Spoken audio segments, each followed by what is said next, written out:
বোন আমার, 12 বছর 15 বছর বয়সে তুমি কেন বিবাহের পূর্বে আরেকজনকে তোমার শরীর ধরতে দাও?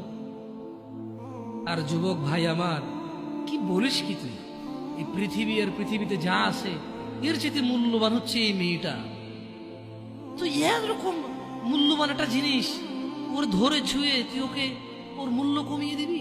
এত বড় জুলুম ওর প্রতি তোর! তুই আল্লাহকে ভয় করিস না তাই বলে এতটা? কি বলিস তুই? তুই কি কারো গাড়ির গ্লাস ভাঙছিস জীবনে? না। কেন? ওর লস হবে। তুই কি কোনোদিন কোনো মানুষকে ঘুষি দিছিস? না। কারণ তাহলে ও বেচারা কষ্ট পাবে। তুই কি জীবনে কারো পেটে ছুরি ঢুকাই দিছিস? না। ও মরে যাবে, তাহলে ওর ফ্যামিলি ক্ষতিগ্রস্ত, লসে পড়ে যাবে। তুই কি কারো টাকা মারছিস কোনোদিন? না। তাহলে ওর ফ্যামিলি টাকার কারণে কষ্ট পাবে। তাহলে তুই কেন তুই এত ছোট ছোট বিষয়গুলো খেয়াল রাখিস যে আরেকজনের লস হবে? তাহলে তুই এই মেয়েটার জীবনটাকে তুই কি করলি? তুই পুরো পৃথিবী আর পৃথিবীতে যা আছে সবকিছু বিক্রি করলে যে সম্পদ হবে, সবকিছু অর্জন করলে যে অর্জন হবে, এর চাইতে মূল্যবান তুই ওকে সতীত্ব থেকে বের করে নিয়ে আসলি? তুই তোর সামান্য ডিজায়ার ফুলফিল করার জন্য, যেটা আল্লাহ তোর জন্য বৈধ করেছে, কবুল বললে তোর বাপের দোষ, আল্লাহর তো দোষ না। তোর বাপের দোষ, সমাজের তো দোষ না। তোর বাপ তোকে বিয়ে করে না ভাই আমার। তোর বাপ মনে করে তুই ছোট, 18 বছর বয়স তোর। তোর বাপ মনে করে তোর বাপ 16 বছর বয়সে হস্তমৈথুন করছে, তোর 22 বছর, তুই এখনো ছোট নুনু খাস, দুধু খাস। তোর বাপের অজ্ঞতা, ইসলামের দোষ দিবি কেন তুই? তোর বাপ 13 বছর বয়সে চাস্তবন জাটতবন নিয়ে পালাই গেছে, এরপরে সবাই মিলে ধরে আনছে। এরপরে তোর বাপের তোর দাদারা বলছে কলিযুগ শেষ হয়ে গেছে। 20 বছর আগের কথা বলতেছে। তোর বাপ 14 বছর বয়সে লুকায় লুকায় খেরেছিল ওই কি। আরে ভাই, আপনি শহরের ভাই, শহরের বয়স করতে হয়েছে। আর সব মানুষ শহরে গেলে আমি দেখছি তো ঢাকা শহর খালি হয়ে যায় কেন তাহলে ঈদে? আমারে বলেন না যে আমরা না ঢাকা শহরে থেকে কিছু বুঝি না। এবার বলবেন না আমাকে, আমি বাংলা পারি না, একটু পারি, এবার বলার দরকার নেই আমাকে। না, আমরা জানি আপনার সব মানুষই গ্রামে, ঢাকা শহর ঈদ হলে সব খালি হয়ে যায়, ওই যায় না। হ্যাঁ, তোর বাপ ওই যে কেউ বলে না যে সুপারি বাগান চেনেন না, ওই যে খেরের চিন, এগুলো বোঝেন না বলেন না আমার। যে জামশেদ ভাই যে কন্টেক্সটে কথা বলার বুঝার, হ্যাঁ তো শিখলে তো ও বলার দরকার নেই। কেমন? আমি জানি আপনি বোঝেন না, বুঝের ভান করবেন। আচ্ছা, তো তোর বাপে 14 বছর বয়সে এই বাঁশবাগান আশবাগানে যে জেনায় লিপ্ত ছিল, তোর বয়স 25, কয় এখনো ছেলেটা বড় হয়নি। তো দোষ ইসলামের এখানে? তোর বাপের, তোর জান্নাতের প্রতি পরোয়া নেই, তোর টাকার প্রতি পরোয়া আছে।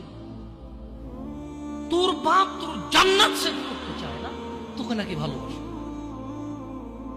তোর বাপ তোর ইজ্জতের পরোয়া করে না, তোকে নাকি ভালোবাসে।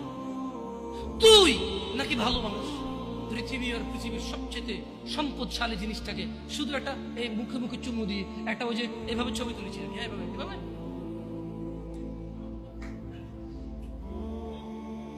এরপরে ফোল্ডার বানায়, ফোল্ডার লক করে রাখছে যাতে কেউ না জানে। এরপর ওই মেয়ের বিয়ে ঠিক হয়ে গেলে ধমক দেয়, ছবি পাঠাবো একটা একটা। সামান্য ডিজায়ার যেটা তোর হালাল ভাবে আল্লাহ দিয়েছে, একটু সবর কর, একটু সবর কর। তুই ক্লাস 5-এ পড়তেছিস, 6-এর জন্য ওয়েট করতেছিস না? তুই ক্লাস 8-এ পড়িস ভাই আমার, ছোট পিচ্ছি সোনামণি ভাই আমার। তোকে আমি আমার মাথায় রাখি, তুই বলছিস রাগ করিস না। তুই বললে আমি না অত তো সিনেমা নাটক দেখি না, তোরাই কস। তুই বললে আপন, তাকে আপন করে বলতেছি। আবার কস না হুজুরের ব্যবহার খারাপ। উনি তুই করে কেন বল, উনি এভাবে কেন কথা বলেন, নিজেকে কি মনে করে? না, তোরাই ডায়লগ দিস। আসলে তুই বললে আপন মনে, আমি এই জন্য ভাই তোরা আমার কিছু, তুই বললে আপন, আমি তুই। আমি তো সৌদি আরব বড় হয়েছি, আমি তো দেশে বড় হইনি। আমি আসার পর সব ডায়লগ দেখছি। আসলে আপন জনকে তুই বলে, হ্যাঁ তুই বললে আপন মনে, আমি তোরা আপন মনে করি। 1450 বছর আগে আল্লাহ আমার কাছে তুই আমার ভাই। কত আপন তুই চিন্তা কর। তোরা তুই গুমরা কারা গুমরে ভাই আমার? তুই আমার আচরণে যাইস না। হ্যাঁ, তুই আমার কত পুরনো ভাই তুই জানিস? আমার মায়ের পেটের ভাইটা আমি যেদিন জন্ম হয়েছি বুঝতে পারছি, সেদিন আমাকে আমার বাপ মা, আমার পরিবেশ বলছিল আমার মায়ের পেটের ভাই। কিন্তু অ্যাজ এ মুসলিম তুই আমার ভাই। 1450 বছর আগে এটা ঘোষণা হয়ে গেছে পৃথিবী। তোকে যদি আমি তুই না বলি, আদর করে না বলি, আপন না মনে করি, কাকে মনে করবো রে? তুই তো আমার তুই তো আমার আপন। এমন করিস না ভাই আমার। তোর বয়স সবে সবে 14 বছর। একটু অপেক্ষা কর, একটু অপেক্ষা কর। তোর বাপ বিয়ে করেছে, তুই পৃথিবীতে আসছিস, তুই এমনি এমনি আসিস না। তুইও বিয়ে করবি, তুইও পৃথিবীর সমস্ত সুখ পাবি ইনশাআল্লাহ। তোর ছেলে সন্তান এমনি এমনি আসবে না, তুইও আল্লাহর দেওয়া নিয়ামত উপভোগ করবি এবং আল্লাহর প্রশংসা করবি। অপেক্ষা কর ভাই আমার, অপেক্ষা কর। খবরদার, বেখেয়ালি হওয়া যাবে না, বেখেয়ালি হওয়া যাবে না। আর নিজের সামান্য ডিজায়ারকে ফুলফিল করার জন্য পৃথিবীর সবচেয়ে দামি সম্পদটাকে সবচাইতে সস্তা নিকৃষ্ট করে দেওয়া যাবে না। কেমন? বিয়ের পূর্বে কোনো মেয়ের গায়ে হাত দিবি না ভাই আমার, খবরদার। বিয়ের পূর্বে কোনো মেয়ের সাথে কথা বলবি না, খবরদার। তোর যোগ্যতা নেই ওর সাথে কথা বলার। তুই কে রে? বামন হয়ে চাঁদের দিকে হাত বাড়াবি না।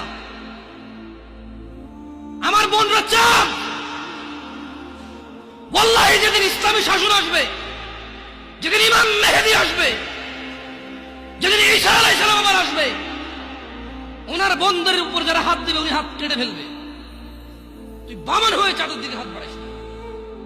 আমার বোনরা চাঁদ, ইসলাম মেয়েদেরকে চাঁদ বলেছে আর তোকে বামন বলেছে। বেটা তুই বেটা ছেঁড়া খাতায় শুয়ে লাখ টাকার স্বপ্ন দেখিস, বিয়ের আগে মেয়ের গায়ে হাত দিস? তোর সাহস কত? তোর সাহস কত? তুই জানিস না মুহাম্মদ সাল্লাল্লাহু আলাইহি সাল্লাম বলছে নেক স্ত্রী দুনিয়াতে যা আছে ওর থেকে বেশি উত্তম। তুই কি করে ওর গায়ে হাত দিস বিয়ের আগে? তোর সেই যোগ্যতা আছে বল? তোকে আল্লাহ জাহান্নামে ফেলবে, তোকে আল্লাহ জ্বলন্ত আগুন নিক্ষিপ্ত করবে, তোর শরীর পচবে, তোর শরীরের গন্ধে জাহান্নামীরা থাকতে পারবে না। তোকে এত নিকৃষ্ট